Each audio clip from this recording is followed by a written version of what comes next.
Online हो गया, देखेंगे। Online students check your audio.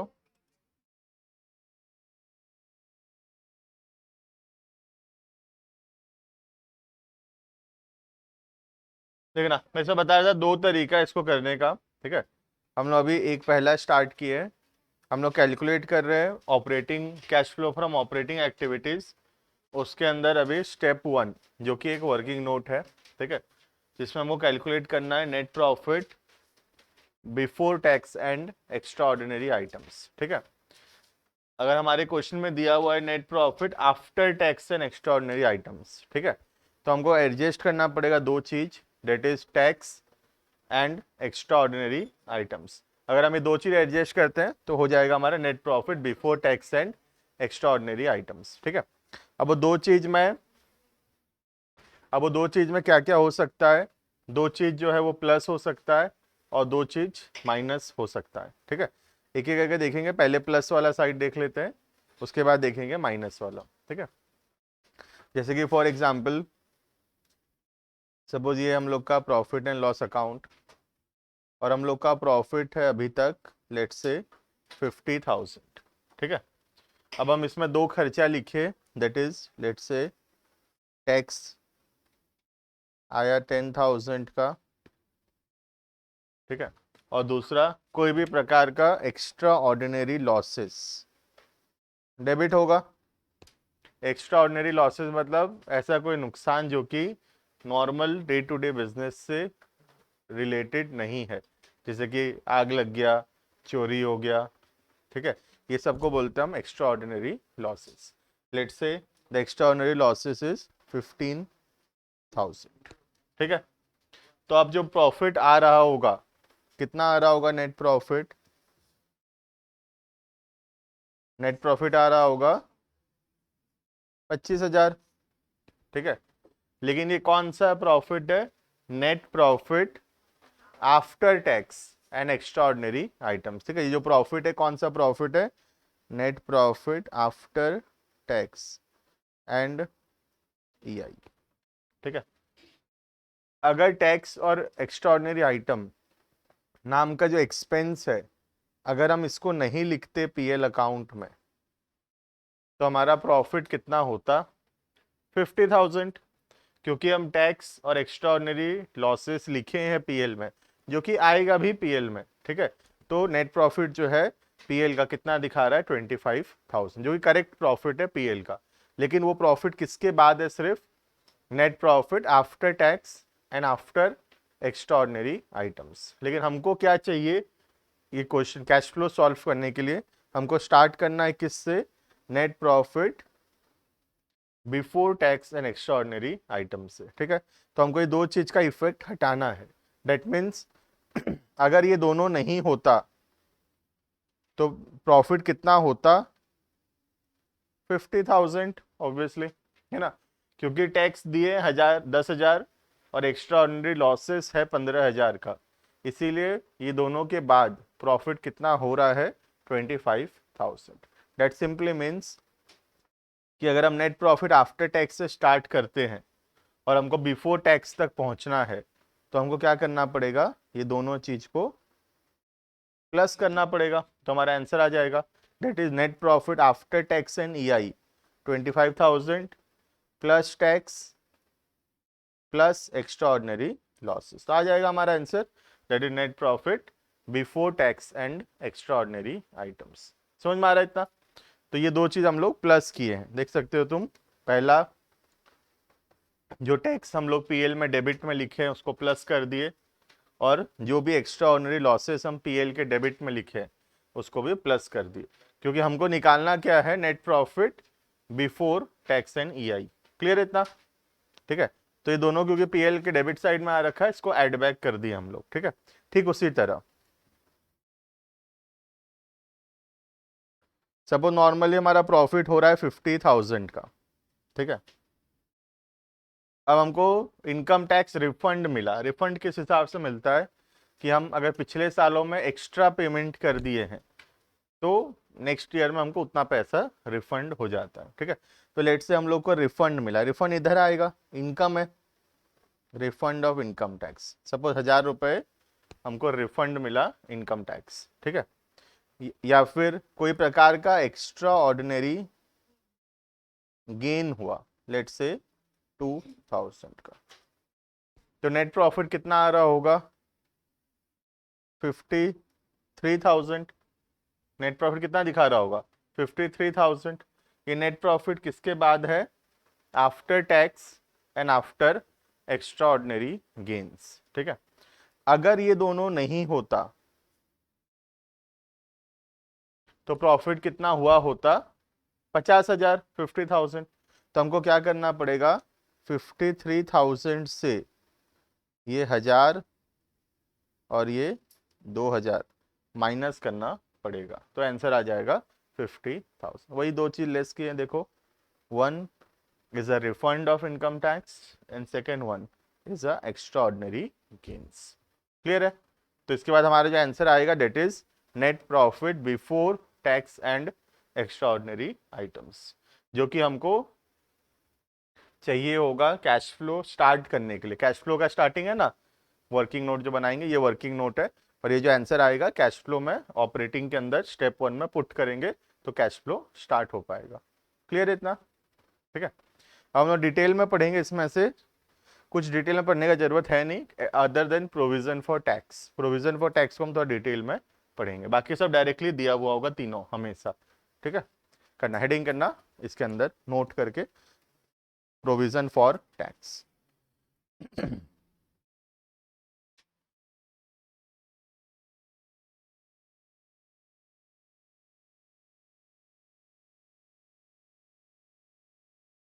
Note heading provision for tax.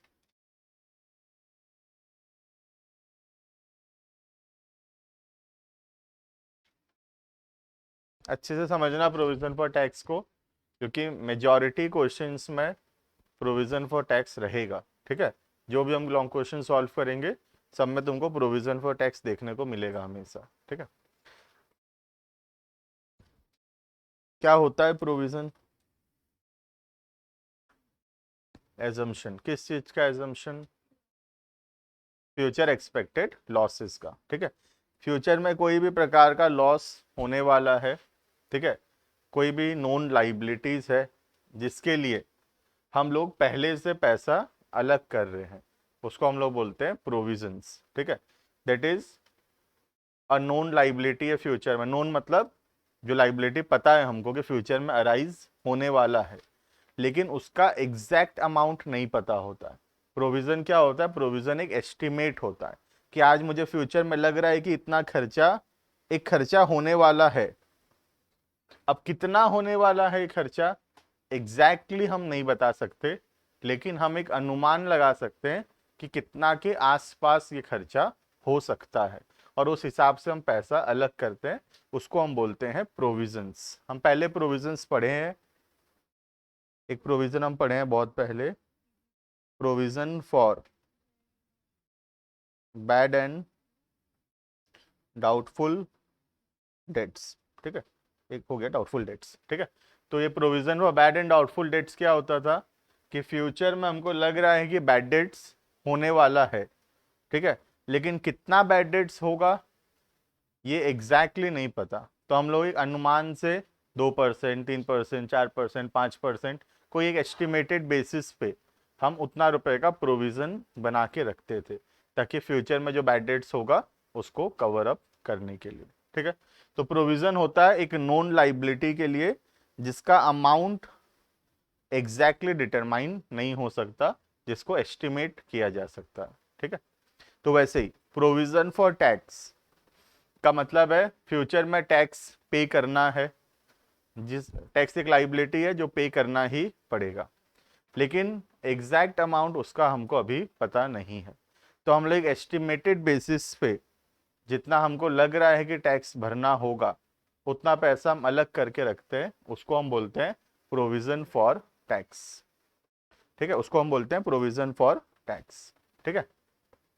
तो बेसिकली एक तुम नॉर्मल प्रोसेस, अगर थोड़ा बहुत तुमको इनकम टैक्स का आइडिया होगा तो देखो मैं बताता हूँ एक चीज। जैसे कि एक ईयर चल रहा है अभी 1/4/2021, ठीक है, जो कि अभी एंड हो जाएगा 31/3/2022 को। ठीक है। तो ये जो ईयर है इसका प्रॉफिट लॉस अकाउंट यहाँ पे बनेगा 31/3/2022 को। ठीक है। और उसके बाद फिर हम इनकम टैक्स रिटर्न्स फाइल करेंगे जिसपे हमको टैक्स पेमेंट करना पड़ेगा। ठीक है। तो ये सब कब होने वाला है, ये यहाँ पे कहीं पे होने वाला है नेक्स्ट 2-3 महीना बाद, दैट इज इन अप्रैल मई जून जुलाई के आसपास होने वाला है, जो कि जिसका ड्यू डेट सितंबर तक होता है। वैसे सितंबर के अंदर अंदर हमको ये करना रहता है। ठीक है। तो पे एक्चुअल में कब करना है, 31/3/2022 के बाद 2-3 महीना बाद पे करना है। ठीक है। तो एग्जैक्ट अमाउंट कब पता चलेगा, इस दिन जब पेमेंट कर रहे हैं तब हमको पता चलेगा कि एग्जैक्ट अमाउंट कितना पेमेंट करना है। तो हम क्या करते हैं 31/3/2022 को क्या बनाते हैं, प्रोविजन फॉर टैक्स बनाते हैं, क्योंकि फ्यूचर में टैक्स पे करना है, लेकिन कितना पे करना है एग्जैक्ट नहीं पता। तो एक एस्टिमेटेड बेसिस पे कितना प्रॉफिट हुआ है, क्या रेट ऑफ टैक्स है, सबको देखकर एक एस्टिमेटेड बेसिस पे हम कुछ पैसा अलग करते हैं, उसको हम बोलते हैं प्रोविजन फॉर टैक्स। समझ में आ रहा है प्रोविजन फॉर टैक्स क्या होता है। नेक्स्ट ईयर हमको टैक्स पे करना है, जिसके लिए हम लोग करेंट ईयर के एंड में प्रोविजन बना रहे हैं। ठीक है। लिखना, provision means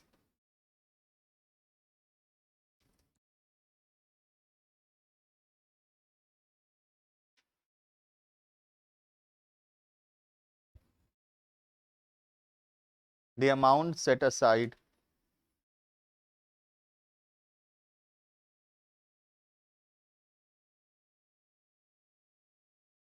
to meet, provision means the amount set aside to meet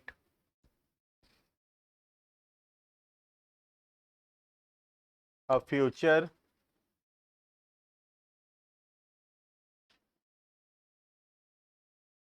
known liability, a future known liability.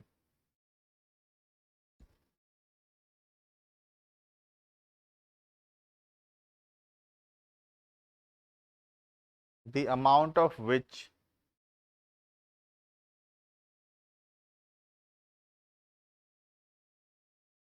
can be estimated, the amount of which can be estimated, जिसका amount हम estimate कर सकते हैं। अगर अमाउंट ही estimate नहीं कर सकते तो हम उसका प्रोविजनिंग नहीं कर पाएंगे, क्योंकि प्रोविजन करने के लिए हमको एक अमाउंट सेट असाइड करना है। तो एक एक्सपेक्टेशन तो होना चाहिए कम से कम कि कितना खर्चा होने वाला है। ठीक है, full stop. Provision for tax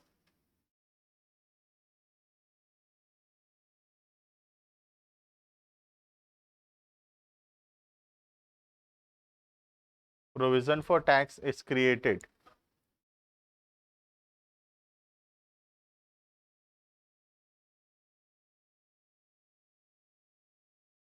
out of current year's profit. Provision for tax is created out of current year's profit.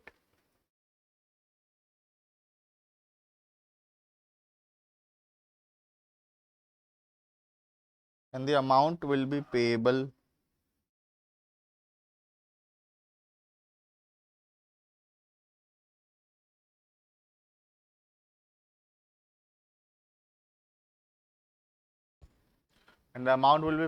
in next year. Next year में वो टेक्निकली पे होता है। ठीक है।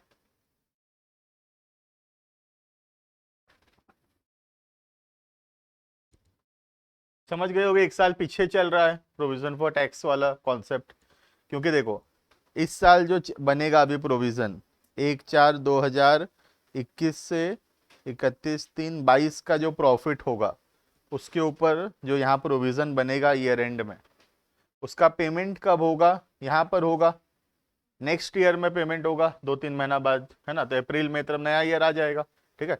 इस साल कौन सा पेमेंट हुआ होगा, जो पिछले साल बनाए थे 1/4/20 से 31/3/21, यहाँ पर जो प्रोविजन बनाए थे पिछला साल वो यहीं कहीं यहाँ पे कहीं पे हुआ होगा इस साल, है ना। तो प्रोविजन फॉर टैक्स क्रिएट होता है प्रीवियस ईयर में, पे हुआ है करेंट ईयर में। करेंट ईयर का जो क्रिएट होगा फिर पे कब होगा, वो नेक्स्ट ईयर में, ठीक है। तो क्रिएट होता है प्रोविजन इस साल, लेकिन पे कब हो रहा है, उसके नेक्स्ट ईयर में पे हो रहा है। क्लियर है इतना?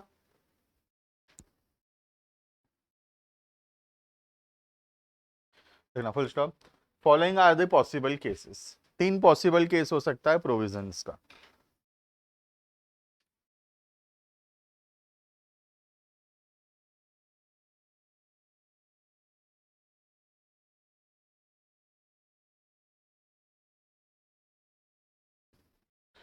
Following are the possible cases,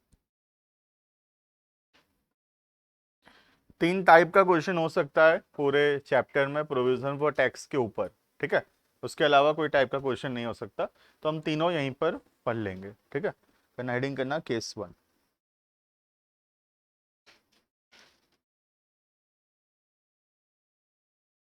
case number 1, ठीक है। क्वेश्चन कैसा दिया हुआ रहेगा देखना,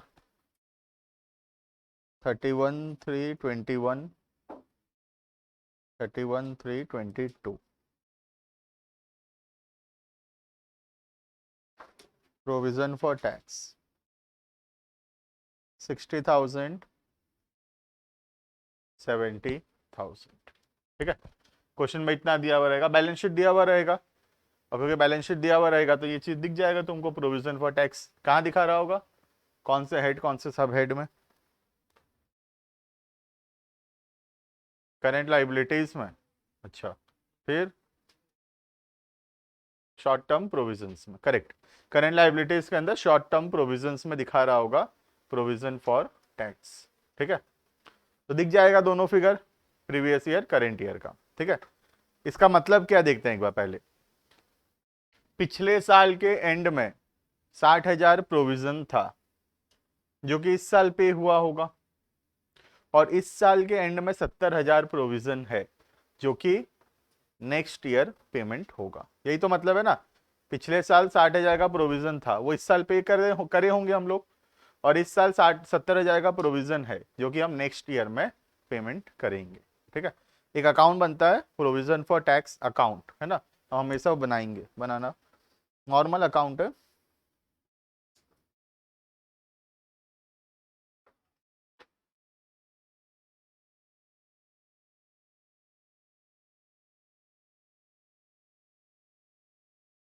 प्रोविजन फॉर टैक्स अकाउंट देखें, सबसे पहला 60,000 ओपनिंग बैलेंस होगा, ये पिछले साल का क्लोजिंग है, इस साल का ओपनिंग बैलेंस होगा। प्रोविजन है, लाइबिलिटी है, क्रेडिट बैलेंस,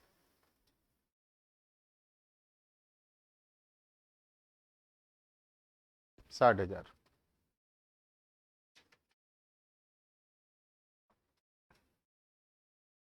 इधर क्लोजिंग बैलेंस, टू बैलेंस 70,000, ठीक है। इतना ओपनिंग बैलेंस 60,000, पिछले साल का क्लोजिंग, इस साल का ओपनिंग, और इस साल का एंडिंग 70,000, ठीक है। ये जो 60,000 पिछले साल का प्रोविजन था, इस साल पे हो गया होगा वो, है ना। तो इस साल पे हो गया होगा, डेट इज टू बैंक 60,000। इसका मतलब क्या हुआ, वो जो पुराना 60,000 का प्रोविजन था वो पे हो गया, जीरो हो गया प्रोविजन। अब इस साल के एंड में 70,000 का प्रोविजन है, तो हम इस साल प्रोविजन बनाए होंगे 70,000 का, बाय SPL 70,000। क्लियर है सबको? ठीक है, तो इसका मतलब क्या हुआ, एक बार रिपीट कर रहा हूं मैं। पिछले साल के एंड में 60,000 का प्रोविजन था, इस साल वो 60,000 हम लोग पे कर दिए, ये पिछले साल का है, इस साल पे कर दिए। ठीक है, अब इस साल नया प्रोविजन बनाए हैं पीएल में, कितना का, इस साल के प्रॉफिट के हिसाब से 70,000 का। तो इस साल के एंड में कितना दिखा रहा है प्रोविजन, 70,000, जो कि नेक्स्ट ईयर जाकर पेमेंट हो जाएगा। क्लियर है? बनता करेंट ईयर में है, पे नेक्स्ट ईयर में होता है, इतना सा कॉन्सेप्ट है। क्लियर? अब हम जो यहाँ पे ऊपर लिख रखे हैं, टाइम आ गया तो डिटेल में पढ़ने का, जो लिखा हुआ है इसमें क्या लिखा हुआ है देखो, provisions for tax made during the year. तो ये कौन से अमाउंट का बात कर रहा है, 60 या 70? 70,000 का बात हो रहा है यहाँ पे, that is provision for tax made during the year, जो बाय एसपीएल लिखा हुआ है, इसका बात हो रहा है यहाँ पर। ठीक है, income tax paid during the year का बात नहीं हो रहा, अलग अलग बात है। Income tax paid during the year, provision for tax made during the year. Paid का मतलब होता है टू बैंक वाला फिगर, कितना पैसा दिए हैं। ये कौन सा ईयर का होगा, प्रीवियस ईयर का, जो इस साल हम पे किए हैं। ठीक है, और मेड का मतलब है इस साल जो प्रोविजन बनाए हैं एसपीएल में, जो कि नेक्स्ट ईयर में हम पेमेंट करेंगे। बात क्लियर है? तो कौन सा फिगर का बात हो रहा है यहाँ पे, 70,000 का। तो हम प्लस कौन सा अमाउंट करेंगे, 70,000 को हम लोग प्लस करेंगे। क्लियर है इतना? ठीक है, ये 60,000 का भी काम है हमारे कैश फ्लो में। ठीक है, एक बार देखो फॉर्मेट में, देखो एक बार फॉर्मेट निकालो।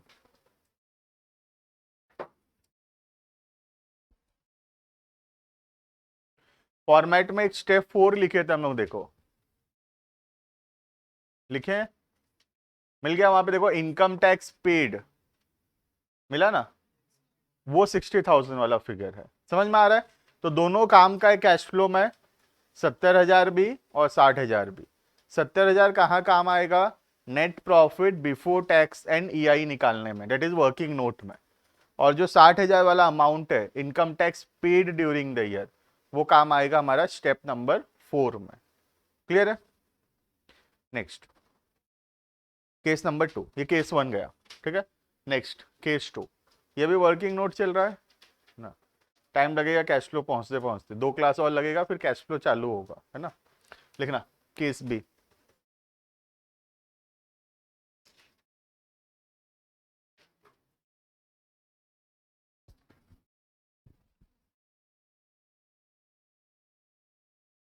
पढ़ोगे ना एक्चुअल में, अगर मतलब सच में अकाउंट्स पसंद है, सच में पढ़ते हो, तो ऐसा मतलब कैश फ्लो से प्यार हो जाएगा। ऐसा होगा कि तुम कुछ कर ही नहीं रहे हो, खाली कैश फ्लो का क्वेश्चंस कर रहे हो, जब ऐसा हालत हो जाता है, अगर सच में अकाउंट्स पसंद है तो, है ना।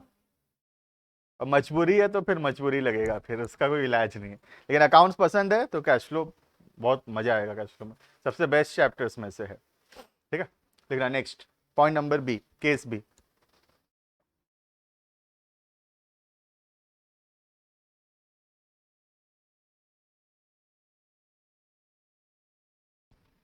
Thirty one three 21, 31/3/22।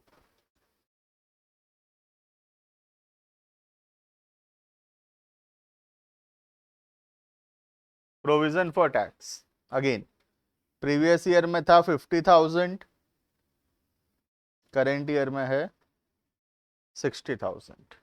ठीक है, इतना इंफॉर्मेशन तो पहले भी दिया था केस 1 में, अब कुछ एक्स्ट्रा इंफॉर्मेशन ऐड करेंगे इसमें। ठीक है,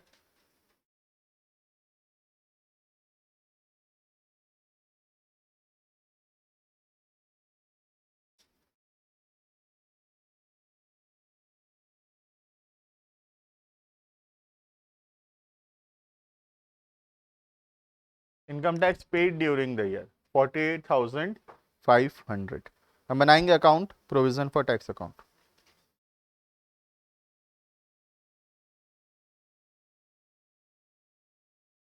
अकाउंट बनाएंगे provision for tax.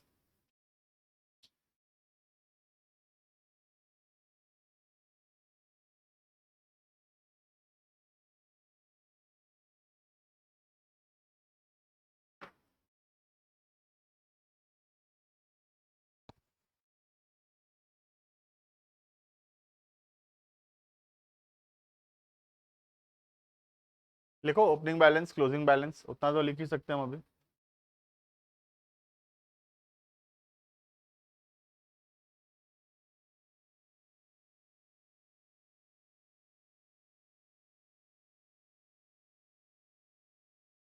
Opening balance 50,000। Next,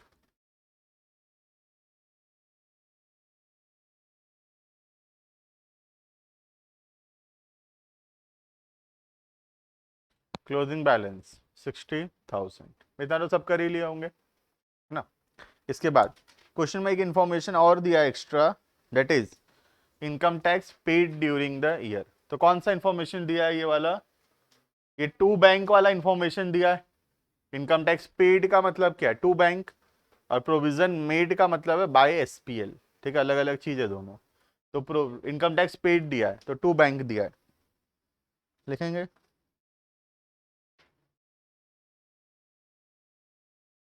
to bank 48,500।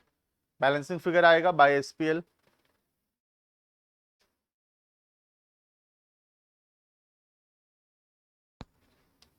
कितना?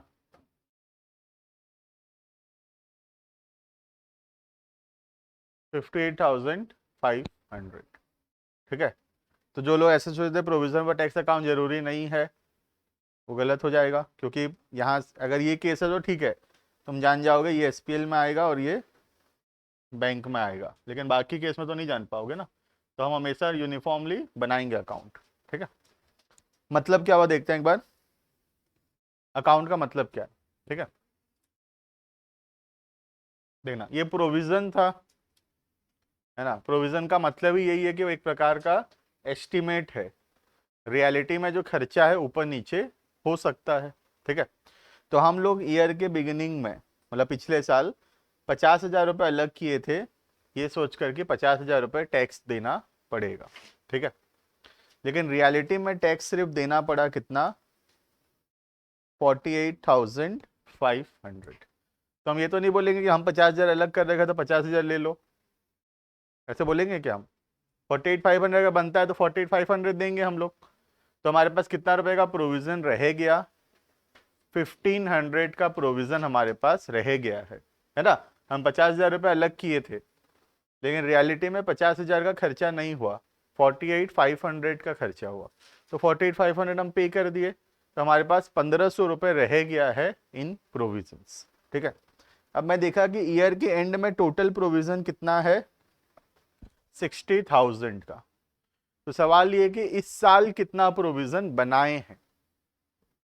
तो 60,000 टोटल प्रोविजन है ईयर के एंड में, जिसमें से 1,500 तो पिछला का है, क्योंकि पिछला 50 में से सिर्फ 48,500 यूज हुआ था। तो 60 में से पिछले साल का है 1,500। तो इस साल हम नया कितना बनाए हैं? 58,500। तो इस साल के एसपीएल में कितना आया होगा? 58,500। इसीलिए हमको 58,500 को प्लस करना पड़ेगा। समझ में आ रहा है 58,500 कहां से आ रहा है? टोटल 60,000 प्रोविजन है ईयर के एंड में, जिसमें से 1,500 पिछले साल का है। तो इस साल का कितना है? 58,500। ठीक है। तो ये काम में आएगा हमारे स्टेप 1 में, calculation of net profit before tax and EI में। ठीक है। और ये स्टेप नंबर 4 में, income tax paid during the year. ठीक है। Next, case number 3।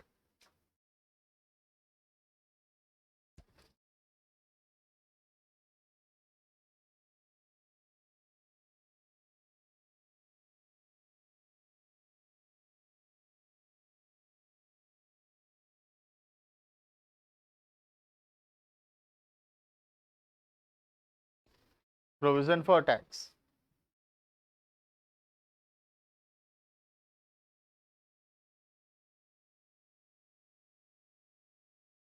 31/3/21, 31/3/22।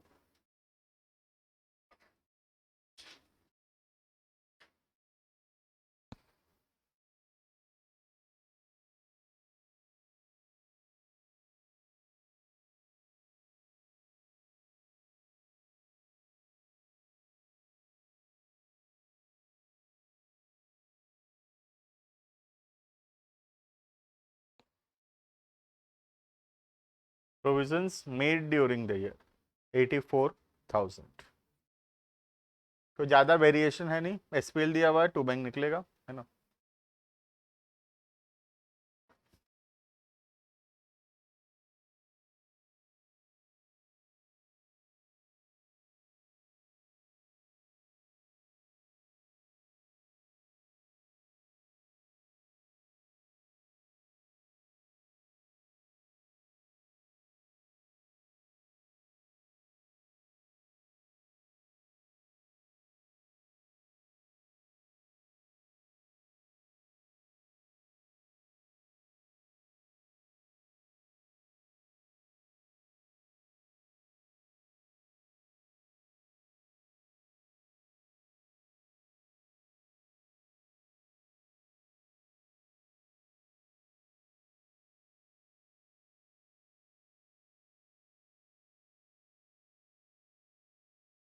हो गया होगा। सबसे पहला ओपनिंग बैलेंस, इधर लिखे होगे 50,000, closing balance 80,000।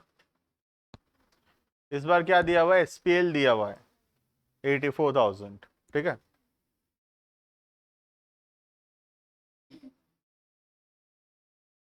Bye SPL 84,000, balancing figure to bank कितना, 54,000, ठीक है। ये काम आएगा स्टेप 1 में और ये काम आएगा स्टेप नंबर 4। देखो इतना में कुछ डाउट है? 3 केस हो गया। एक है कि खाली ओपनिंग क्लोजिंग बैलेंस दिया हुआ है, दूसरा है ओपनिंग क्लोजिंग बैलेंस दिया हुआ है, साथ में टू बैंक दिया हुआ है, और तीसरा ओपनिंग क्लोजिंग के साथ बाय एसपीएल दिया हुआ है। कोई एक चीज मिसिंग है बेसिकली, और क्या है ना। ये गया पहला तरीका, क्या निकालने का, net profit before tax and EI निकालने का, ठीक है। अब ये पहला तरीका चल रहा था ना, अब इसका सेकेंड तरीका, एक और तरीका इसी को कैलकुलेट करने का, ठीक है।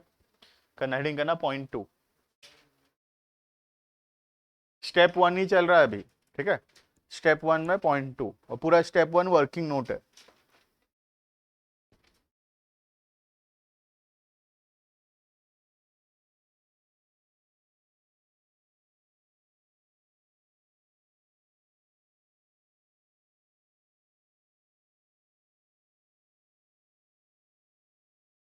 If starting point is surplus, that is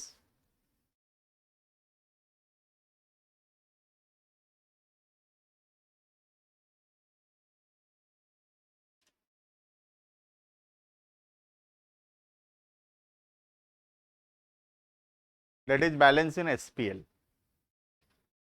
If starting point is surplus, that is balance in SPL. पहले लिख लेते हैं एक बार पूरा, फिर समझेंगे, ठीक है। लिखना,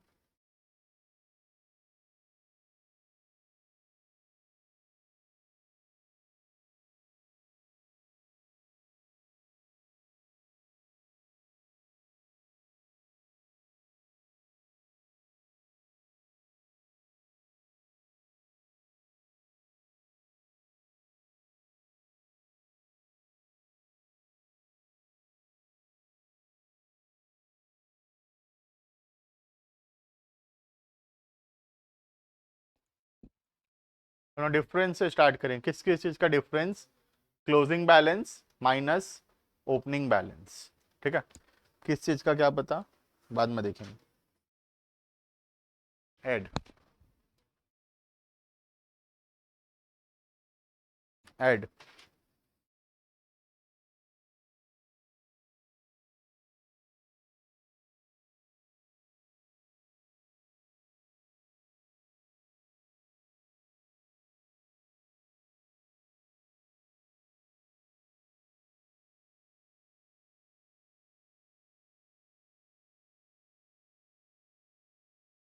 propose or final dividend of previous year,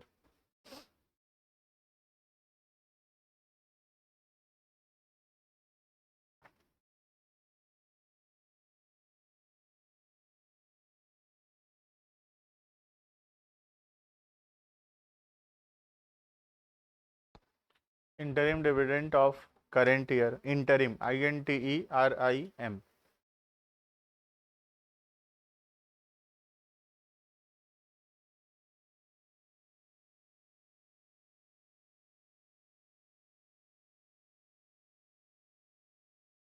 Transfer to reserves.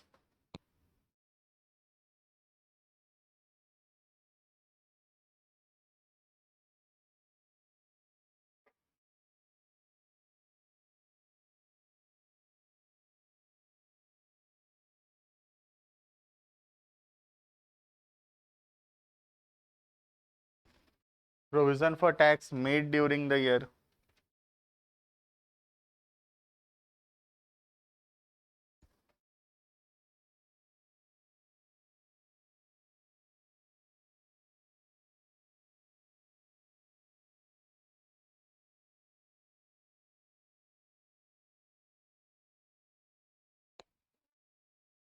Extraordinary losses.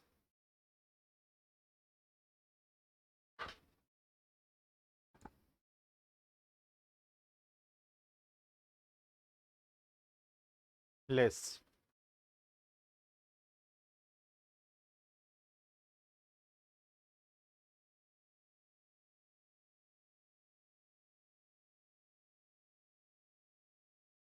Refund of income tax.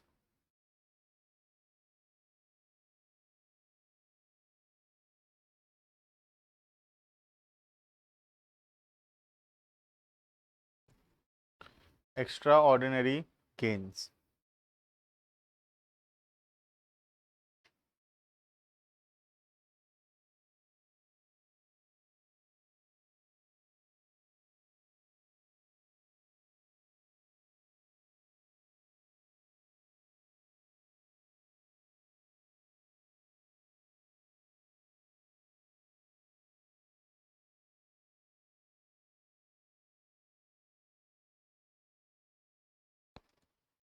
This will be net profit before tax and EI.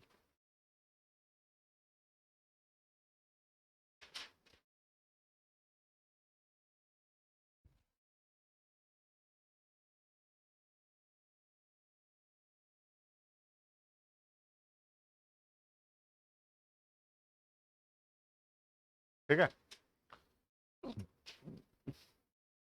देखा देखा लग रहा है कुछ? कितना आइटम? 4 चीज देखा हुआ है। ये तो पढ़ लिया है ऑलरेडी, पढ़ लिया है ना ऑलरेडी, है ना? ये तो सेम ही है। ऐड में provision for tax made during the year, extraordinary losses. Less में refund of income tax, extraordinary gains. तो ये 4 तो है ही, यहाँ पर 3 आइटम एक्स्ट्रा है। ठीक है, अब 3 में भी 2 ही है एक्स्ट्रा वैसे, ये दोनों को एक बार के लिए हम समझेंगे। डिविडेंड, अंदर क्या लिखा है पता नहीं, प्रपोज क्या होता है, इंटरिम क्या होता है, प्रीवियस ईयर, करेंट ईयर, ये सब नहीं पता। अभी खाली एक वर्ड पता है, डेट इज डिविडेंड। तो दोनों पॉइंट डिविडेंड के बारे में है, और उसके बाद ये पॉइंट है रिजर्व्स के बारे में। ठीक है, अब सबसे पहले इसको समझने के लिए, ऐसे तो लर्न कर लोगे तो हो जाएगा कि ये दोनों प्लस करना है। ठीक है, लेकिन इसको समझने के लिए हमको एक कॉन्सेप्ट पता होना चाहिए, that is PL and PL appropriation account. याद है 11th में था, 12th में था ना? हाँ, तो फंडामेंटल्स ऑफ पार्टनरशिप में था PL and PL appropriation account. PL में हम लिखते थे चार्ज अगेंस्ट प्रॉफिट। ठीक है, जो भी देना जरूरी है, चाहे प्रॉफिट हो या लॉस हो, उसको हम बोलते हैं चार्ज अगेंस्ट प्रॉफिट, और रिकॉर्ड होता था प्रॉफिट एंड लॉस अकाउंट में। ठीक है, तो यहाँ से हम लोग सारा चीज़ लिख के लाते थे, टैक्स हो गया, एक्स्ट्रा ऑर्डिनरी लॉस हो गया, और जो जो खर्चा है सब कुछ लिख के फिगर निकाले हम लोग, बीएल का प्रॉफिट निकाले। ठीक है, अब इसको हम ट्रांसफर करते थे कहाँ पर? Profit and loss appropriation account में। यहाँ पे ट्रांसफर होता था, ऐसे ऑपोजिट में आता था, याद है ना? उसके बाद हम अप्रोप्रिएशंस करते थे। अप्रोप्रिएशंस का मतलब था प्रॉफिट होगा तो देंगे, प्रॉफिट नहीं होगा तो नहीं देंगे, which relates to a owner, मालिक से रिलेटेड होता था। ठीक है। तो ठीक उसी तरह अगर कंपनी है तो कंपनी मतलब किससे रिलेटेड है, शेयर होल्डर से रिलेटेड है ये, ठीक है। तो शेयर होल्डर्स को डिविडेंड देना is a appropriation of profit, क्योंकि शेयर होल्डर्स को डिविडेंड कब देंगे, प्रॉफिट होगा तो डिविडेंड देंगे, प्रॉफिट नहीं होगा तो डिविडेंड नहीं देंगे। तो dividend is a appropriation of profit, ठीक है। प्रॉफिट हुआ तो देंगे, नहीं हुआ तो नहीं देंगे। तो डिविडेंड पीएल एप्रोप्रिएशन का आइटम है। और रिजर्व जो है, ट्रांसफर टू रिजर्व्स, वो तो पहले से ही पीएल एप्रोप्रिएशन का आइटम था in the chapter of partnership as well, transfer to reserves करते थे हम लोग, ठीक है। और यहाँ बैलेंसिंग प्रॉफिट बच जाता था जो हम डिवाइड करते थे पार्टनर्स के बीच में इन दी प्रॉफिट शेयरिंग रेशियो। यहाँ तो कोई पार्टनर नहीं है, ये तो कंपनी चल रहा है, ठीक है। तो ये बैलेंसिंग प्रॉफिट बच जाएगा जो रिजर्व एंड सरप्लस में रहेगा हमारे पास, ठीक है। अब जब हमको क्वेश्चन में हमको निकालना ultimately net profit before tax and EI, ठीक है। अगर हमको ये वाला गिवन है, पीएल का प्रॉफिट पता है, पीएल एप्रोप्रिएशन तक नहीं पहुंचे अभी हम लोग, पीएल तक ही पहुंचे हैं अभी तक, ठीक है। तो net profit before tax and EI निकालने के लिए सिर्फ दो चीज को एडजस्ट करने का जरूरत है, that is tax and EI, जो हमारा केस नंबर 1 था।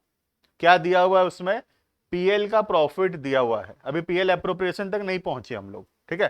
तो जब पीएल का प्रॉफिट दिया हुआ है तो सिर्फ दो चीज को एडजस्ट करने से हो जाएगा, that is tax and EI, ठीक है। लेकिन जब हम लोग पीएल एप्रोप्रिएशन भी बना चुके हैं, ये प्रॉफिट को यहां ट्रांसफर कर चुके हैं, डिविडेंड भी दे चुके हैं, रिजर्व भी ट्रांसफर कर चुके हैं, और क्वेश्चन में हमको ये वाला गिवन है, दिस वन इज गिवन। अब हमको net profit before tax and EI निकालने के लिए इसको भी प्लस करना पड़ेगा, इसको भी प्लस करना पड़ेगा। तो हम कहां पहुंचेंगे, यहां पहुंचेंगे, है ना। अगर ये गिवन है ग्रीन वाला जो मार्क किया हूं, this green one is given, तो ये दोनों को अगर हम प्लस करते हैं, that is dividend and reserves, तो हम कहां पहुंचेंगे, वो वाले में पहुंचेंगे, पिंक वाले में। तो फिर यहां पहुंच गए, उसके बाद फिर इसको भी प्लस करेंगे, इसको भी प्लस करेंगे, तो जाके हमारा आंसर आएगा, that is net profit before tax and EI.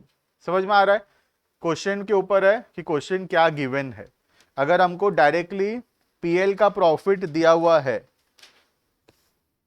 तो हमको सिर्फ दो ही चीज को एडजस्ट करना है, that is tax and EI. लेकिन अगर पीएल एप्रोप्रिएशन का बचा हुआ प्रॉफिट दिया हुआ है क्वेश्चन में, अब वहीं तक पहुंचने के लिए हमको डिविडेंड और रिजर्व्स को भी एडजस्ट करना पड़ेगा, ठीक है। एग्जाम्पल के हिसाब से मैं लेता हूं, एक बार देखना और समझ में आएगा। ये हो गया सपोज हमारा पीएल, ठीक है, प्रॉफिट हुआ 50,000, ठीक है। टैक्स लिखे हम लोग 15,000, एक्स्ट्रा ऑर्डिनरी लॉसेस लिखे लेट से 10,000, तो नेट प्रॉफिट कितना आ गया, 25,000, ठीक है। इस 25,000 को हम डिवाइड कर दिए, सॉरी ट्रांसफर कर दिए पीएल एप्रोप्रिएशन में, इधर आ गया 25,000, ठीक है। इसमें से हम रिजर्व में ट्रांसफर कर दिए 9,000, डिविडेंड दे दिए 11,000, और हमारे पास बच गया कितना रुपए, 5,000। समझ में आ रहा है इतना।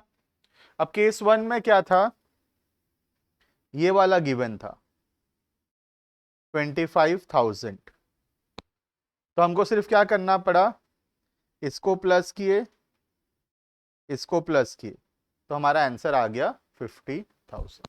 इतना समझ में आ रहा है, ये केस 1 गया, ठीक है। अब केस 2 में क्या है,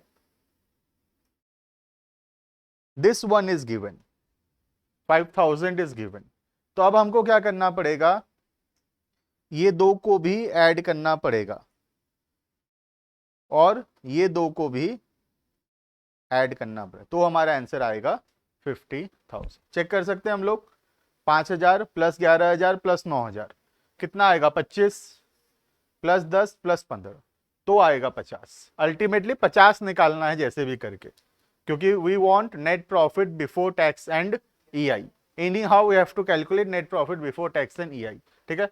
तो अगर पीएल का प्रॉफिट डायरेक्टली दिया है ये वाला फिगर दिया है डायरेक्टली, तो सिर्फ दो चीजों को एडजस्ट करने से हो जाएगा। लेकिन जब ये वाला फिगर दिया है तो ये दो और ये दो एडजस्ट करने से जाके आंसर निकलेगा। समझ में आ रहा है दोनों पॉइंट में क्या डिफरेंस है? ठीक है, तो बेसिकली ऊपर वाले में सीधा नेट प्रॉफिट आफ्टर टैक्स दिया था ये वाला, तो सिर्फ दो चीज एडजस्ट करने से हो गया। लेकिन इस बार क्या दिया है सेकेंड वाले में, सरप्लस में कितना बचा दिया हुआ, मतलब 5000 दिया हुआ है यहाँ पर, दिस वन इज 5000।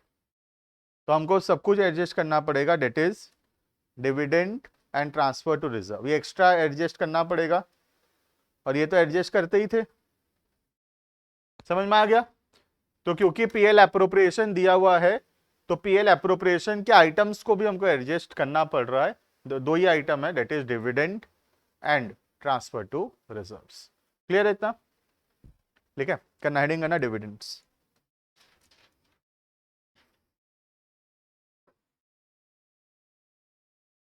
ये तो वर्किंग नोट है, ठीक है, ये आंसर निकाल के पुट करना है ऑपरेटिंग स्टार्ट करने के लिए।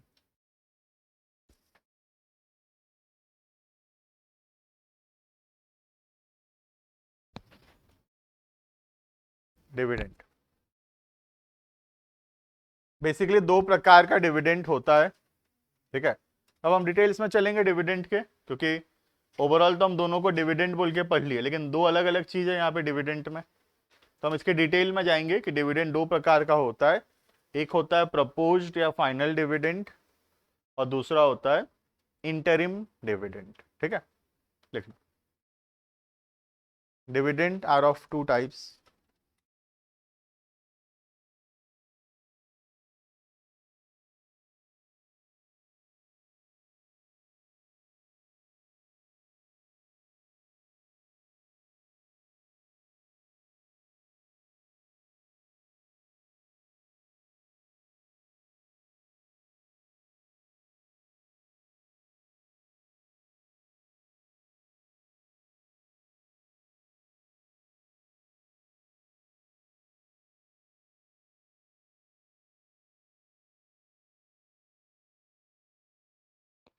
प्रपोज्ड या फाइनल डिविडेंड, और दूसरा हो गया इंटरिम डिविडेंड।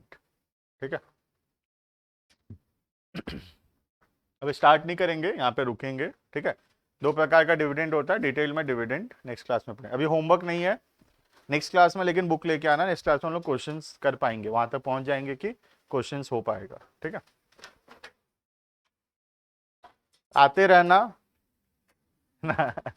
थोड़ा कम, मैं बार बार बोला हूँ, थोड़ा कम भी समझ में आएगा, रेगुलरिटी ज़्यादा इंपॉर्टेंट है।